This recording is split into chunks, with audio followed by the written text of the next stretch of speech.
llevas ya unas semanas en Zaragoza y has jugado 2 partidos. ¿Cómo se está encontrando en la ciudad y en el equipo? Okay, so it was in Spanish.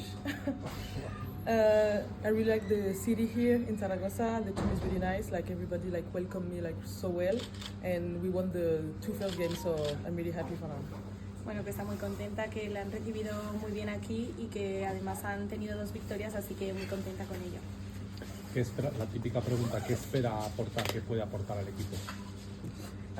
I guess I'm really intense, like in offense and in defense, and I do have experience, so I think I can put this on the court and off court either.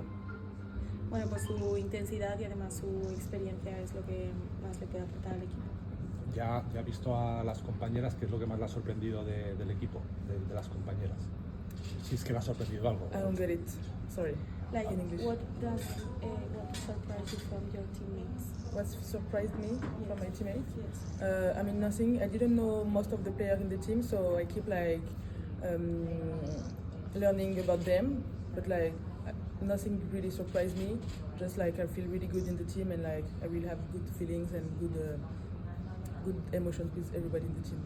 Bueno, pues que no conocía a ninguna del equipo y que aún está conociéndolas, pero que la verdad es que hay muy buen ambiente y eso, espera conocerlas un poco más.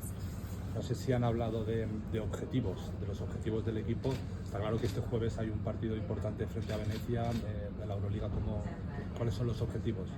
See, first game and the second time of the EuroLeague will be really important for us. Like we do have the final 6 here at home, so for sure we want to play the final 6, and then we want to play everything here, like Copa del Reina, final 6 of EuroLeague for sure, and then keep winning some games in Endesa League.